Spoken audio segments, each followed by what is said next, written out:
Assalamu alaikum. Welcome back to my channel, Trade Bangladesh Analysis and Facebook page. আজ আবার আরেকটি নতুন video নিয়ে আসলাম। আজকের স্ক্রিপ্টের নাম কুইন সাউথ। টেক্সটাইল সেক্টরের একটি শেয়ার। আমরা চেষ্টা করব কুইন সাউথের ফিউচার কি হতে পারে সে বিষয় নিয়ে একটু আলোচনা করতে।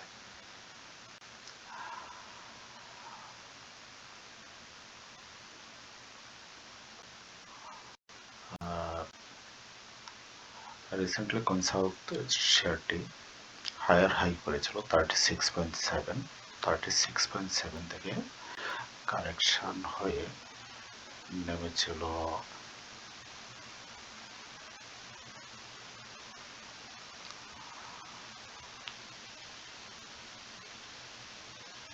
21.4 পর্যন্ত, আর সেটি ছিল 41%।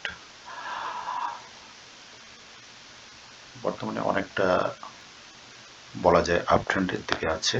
সেটি দীর্ঘদিন অনেকটাই সাইডওয়েজ মুভমেন্টে ছিল।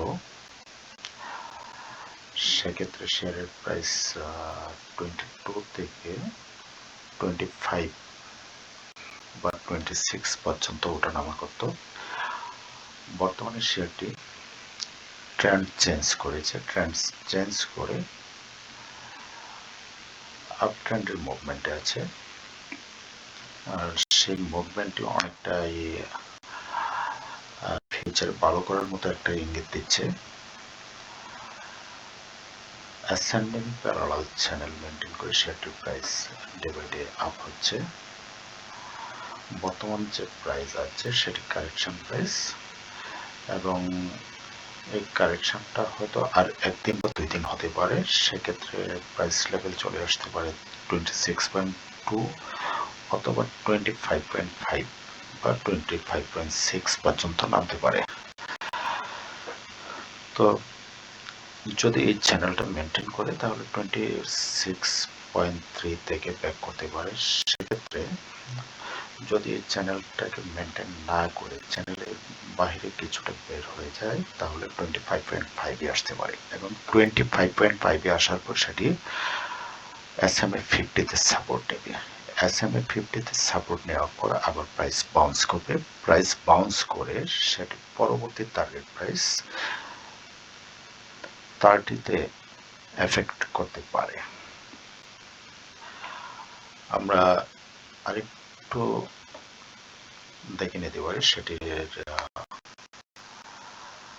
ফিবোনাচিতে কি অবস্থায় আছে। ফিবোনাচিতে আমি এখন ব্যবহার করছি ফিসপান। ফিসপান থেকে আমরা কি কি পেতে পারি একটু দেখে নিচ্ছি। ফিসপান থেকে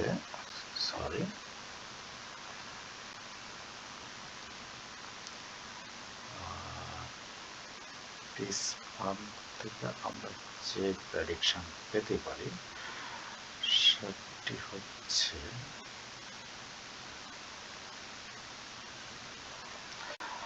কারেকশন প্রাইসটা সর্বনিম্ন আসতে পারে 25.5 এবং 25.5 থেকে 27.7 পর্যন্ত যাওয়ার পর হয়তো আবার নিচের দিকে ব্যাক করতে পারে, নয়তো উপরের দিকে যেতে পারে। যদি নিচের দিকে ব্যাক করে আবার 25.5-এ আসবে, আর যদি উপরের দিকে যায় সেক্ষেত্রে 30.3 পর্যন্ত যেতে পারে। আমরা মোটামুটি আগেও প্যারালাল অ্যাসেন্ডিং চ্যানেলে বলেছিলাম সেটি 30 পর্যন্ত যেতে পারে। ফিসপান থেকে আমরা পাচ্ছি 30.3 পর্যন্ত যাওয়ার একটা পসিবিলিটি আছে। তারপর আমরা আরেকটা বিষয় দেখে নিচ্ছি, সেটি হচ্ছে গোল্ডেন ক্রসওভার। SMA 200 এবং SMA 50। SMA 50 যখন SMA 200-কে ক্রসওভার করবে তখন সেটি একটি গোল্ডেন ক্রসওভার হয়। সেক্ষেত্রে প্রাইস বাড়তে পারে 50% থেকে শুরু করে 200, 300 বা 500% পর্যন্ত বাড়তে পারে। তো বর্তমান যে অবস্থায় আছে অলরেডি SMA 50 একটু টার্ন করেছে, টার্ন করে SMA 200 এর দিকে যাচ্ছে। SMA 200 কে হয়তো বা আগামী 1-2 সপ্তাহের মধ্যে ক্রস করতে পারে। যদি ক্রস করে সেক্ষেত্রে আমরা সর্বনিম্ন ধরে নিতে পারি সেটি আরো 50% পর্যন্ত প্রাইস গেইন করতে পারে।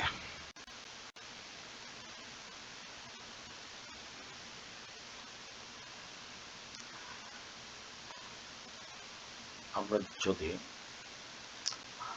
ডনচিয়ান চ্যানেলটা একটু দেখতে চাই, ডনচিয়ান চ্যানেলে যে বর্তমানে যে অবস্থা আছে সেটি যদি লোয়ার চ্যানেল পর্যন্ত আছে, ডনচিয়ান চ্যানেলে যদি আপ ট্রেন্ডে থাকে সেক্ষেত্রে যে কাজটি করে সেটি হলো কারেকশনটা বেশিরভাগ সময় হয়ে থাকে মিডল চ্যানেল থেকে 2 অথবা 3টে ক্যান্ডেল ডাউন হতে পারে, তারপর আবার আপ ট্রেন্ড কন্টিনিউ করে।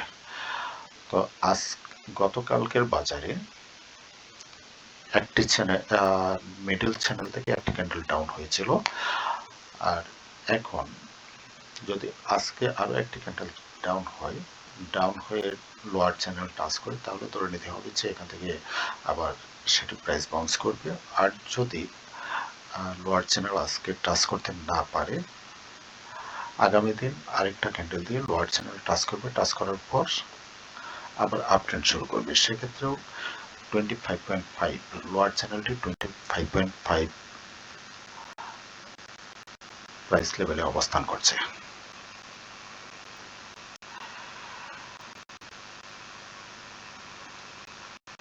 আমরা আরেকটু ভিতরের দিকে দেখি কি অবস্থায় আছে।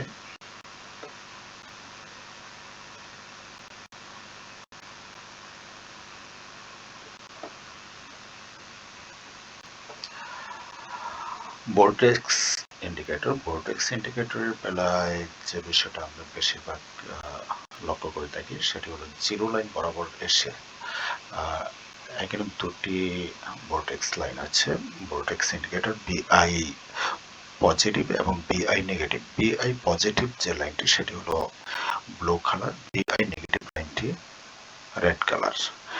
বিআই পজিটিভ বিআই নেগেটিভ দুটো যখন একসাথে হয়, একসাথে হওয়ার পর আবার যদি উপরের দিকে যায় তাহলে প্রাইস আপ হয়, আর যখন বিআই পজিটিভ উপরের দিকে যাবে, বিআই নেগেটিভ যাবে নিচের দিকে। তো আমরা সর্বশেষ যে অবস্থা দেখতে পাচ্ছি সে বিআই পজিটিভ এখনো নিচের দিকে আছে মানে আরেকটু কারেকশন হওয়ার সম্ভাবনা আছে, এবং বিআই নেগেটিভটা উপরের দিকে মুভমেন্ট করে আছে। যদিও এখন উপরের দিকে যায়নি, হালকা একটু কার্ভ হয়েছে, সম্ভাবনা আছে সেটি উপরের দিকে যেতে পারে। উপরের দিকে গেলে জিরো লাইন বরাবর যাওয়ার পর যদি একটা আরেকটার কাছাকাছি চলে আসে, কাছাকাছি আসার পর এখান থেকে আবার উল্টো পথে ব্যাক করতে পারে। উল্টো পথে যদি ব্যাক করে তাহলে প্রাইস আপ হবে, এটা নিশ্চিত।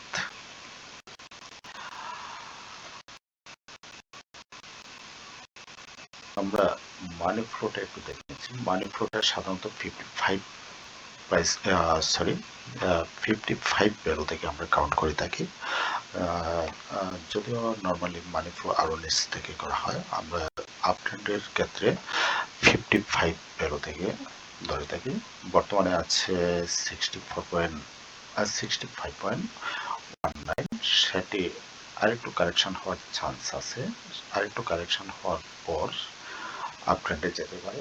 ইতিপূর্বে আমরা এই কয়েন সাউথের বেলায় দেখেছি 64.12 থেকে অনেকবার প্রাইস বাউন্স করেছে, সেটি সম্ভবত 4 বার। তো বর্তমানে 65.19 আছে, হয়তো 64 পর্যন্ত আসতে পারে অথবা 65 পর্যন্ত আসতে পারে। অ্যাডিএক্স সাধারণত যদি 20-র উপরে থাকে, 20 থেকে 40 পর্যন্ত আমরা কাউন্ট করি। অ্যাডিএক্স বর্তমানে আছে 29, এবং আগের বার প্রাইস বাউন্স করেছিল 25 থেকে হয়তো পুনরায় সেটি 25 থেকেই আবার বাউন্স করতে পারে, অথবা এর উপর থেকেও করতে পারে। আমরা যদি একটু পিছনের দিকে তাকাই, সেটি 24.92 থেকে একবার করেছিল।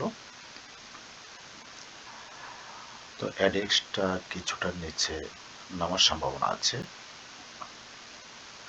এর আগে করেছিল 30 থেকে। যাক, আজ আর ভিডিওটা বেশি দীর্ঘায়িত করতে চাই না। মোটামুটি আশা করা যায় এই শেয়ারটি খুব অল্প সময়ের মধ্যেই আপট্রেন্ডে যেতে পারে।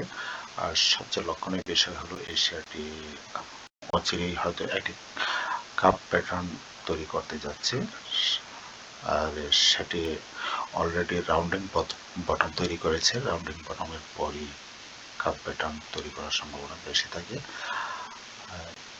এই যে এই পজিশন থেকে আমরা একটা কাপ যদি ড্র করতে চাই, তাহলে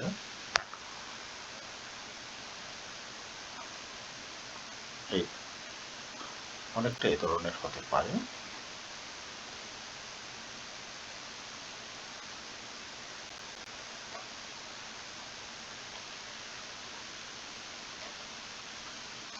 এই ধরনের একটি কাপ তৈরি করার সম্ভাবনা আছে। হবে কিনা এটা বলা যায় না। টেকনিক্যাল অ্যানালাইসিসের বেলায় সবসময় একটা প্রেডিকশন দেওয়া হয়ে থাকে, সেটি হতেও পারে নাও হতে পারে, তবে বেশিরভাগ সময়ই সঠিক হয়ে থাকে। আর সবচেয়ে গুরুত্বপূর্ণ বিষয় হলো যে কোনো শেয়ার বাই সেল করার সময় আপনার নিজের জ্ঞানটাকে কাজে লাগাবেন। আমরা হয়তো আপনাদেরকে শেখার জন্য কিছু ইন্ডিকেটর ইউজ করে কিছু প্রেডিকশন দিয়ে থাকি, আমাদের কথার উপর কখনোই বেস করে বাই সেল করবেন না। আপনারা নিজের চেষ্টা করবেন, আমরা যেসব ইন্ডিকেটর ইউজ করি সেই ইন্ডিকেটরগুলো ইউজ করে আপনারাও একটা পারফেক্ট সিগন্যাল বের করার চেষ্টা করবেন এবং সেই অনুযায়ী ট্রেড করবেন। ধন্যবাদ সাথে থাকার জন্য। দেখা হবে নেক্সট টাইম অন্য কোনো আইটেমের ভিডিও নিয়ে। আল্লাহ হাফিজ।